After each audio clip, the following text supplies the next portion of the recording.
Has this satellite been deployed for this fight against insurgency? For instance, in those states where state of emergency has been declared, has the satellite been used at all for any security purpose?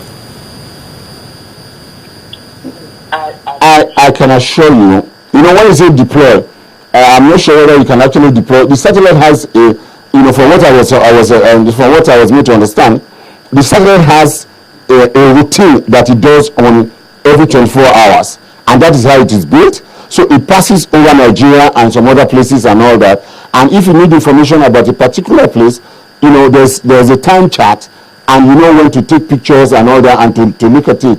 I am sure that there is a crisscross of information and ideology. Information and intelligence from all the agencies that we have. That much I can tell you. That much I can tell you. I'm aware. I'm not telling you they said or I read. I have seen this equipment. I have seen how they work. They have been demonstrated to me. But you see, the security agencies are not at liberty like me to come to this place now and start to tell you, no, we have done this, we can do this, we can do that. It is not done. Every day,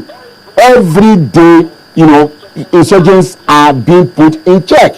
Insurgents, went as far as Lagos and all that. Even I was told that Governor Fachola's father was before he died, was earmarked for assassination. It was aborted. That was not in the media. There are over 3,000 of such issues that have been taken care of silently. My two issues, all these things are happening. It is when if we did not have the kind of security apparatus and infrastructure that we have now, we will have become Afghanistan.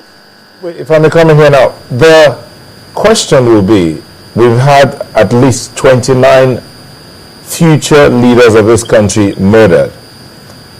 Why are our flags not flying at half-mast? Why? Why are our flags not flying at half-mast? I'm not in protocol, and I don't know how these things work. I can't answer Okay. that.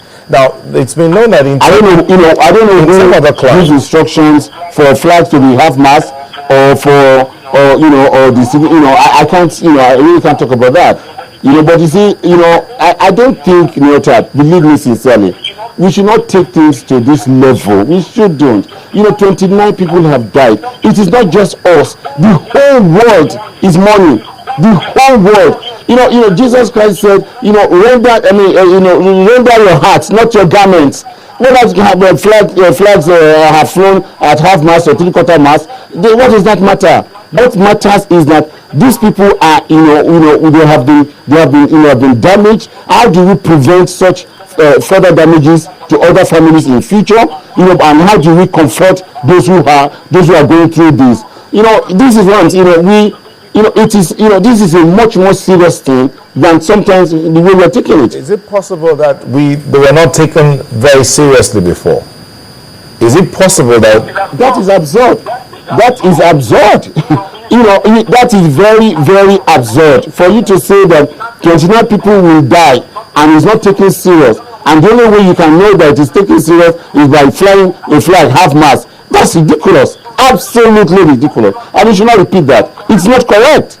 The entire of the seminar yesterday was devoted by all and sundry, by all the leaders worldwide, to this, to everybody, mentioned this issue. They were mournful, they were sad, and they expressed sympathies for the families and the country in Nigeria. The president himself is distressed. Everybody is unhappy, and we're saying that it was not taken serious. Don't talk like this, please. Don't. All right, Dr. Okupe. Part of the questions also out there, which lots of people are wondering why, is that, just a moment ago you spoke about persons who saw Hilux vehicles move. Now, the numbers they could call were 11-digit numbers. We've asked the police several times, why don't they have emergency short code, short three numbers? What is going on with all of those now? I mean, Ahmed Sajo couldn't give us a 3-digit number. It's 11 digits.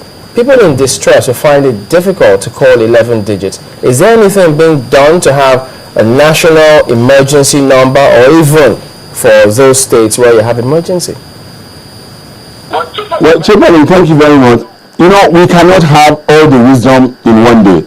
All right, you know, as we go along, facilities will be improved, access to information will be improved, information gathering will be improved, contacts will be improved. So, you know, this is a very good suggestion we have made, and I'm sure that, you know, this will be taken serious.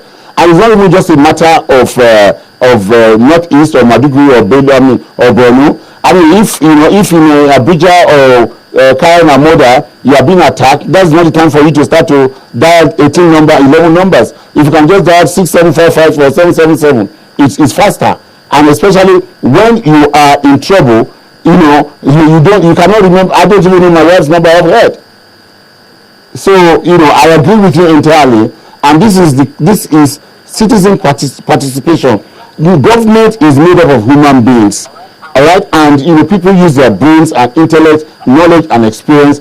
But you know, also, if we agree that it's a Nigerian problem, various suggestions will come. Government will look at them, and you know, they will be used. And all we're looking for is for the betterment of the country. All right. In addition to that, also part of what can help in this fight is that it was also widely reported, and since you're in public affairs, you could also bring it to the attention of the CNC. It's such that before this attack, there was this directive, as we understand, that was given for a withdrawal of a certain security post before this attack went on. Now, we've heard this more than once or twice. And we're just wondering, have you heard this, and is this something that the authorities should look into? A withdrawal of what? A withdrawal of what? A police checkpoint or a military checkpoint. It was reported. Have you heard any of such? I must be honest with you. I'm not aware. And you know what? We were talking about withdrawal also. I saw a clip that you showed just before you brought me on board, where the Senate committee chairman was giving an instruction to the chief of army staff to relocate. You know, you see, these are the issues. You see, our people are passionate. You know, people are very moved. You know, this I was trying to tell you the other time. You know, you can see the emotions of the people in the Senate. You know, they are very passionate and all that. But you know, countries and governments cannot be run on passion and emotions alone, although they have their ways. You see, in a country where you have a commander-in-chief, you understand, you know, an institution like the army is a structured, you know, hierarchical institutions, and their command structure is fixed and, you know, almost immutable. You know, the army does not take instructions from civilians. Otherwise, that will be the end of the Nigerian army.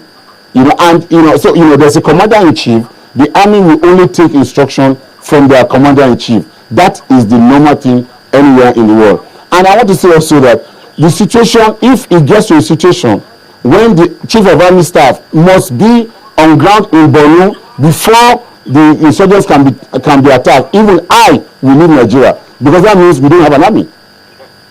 you know that is not, that is a very simplistic approach. The command structure in the army is there. You know, the chief of army staff has his own chain of command, and he has his field commanders, and that is how things are run. You know, and they're quite different from civilian arrangements.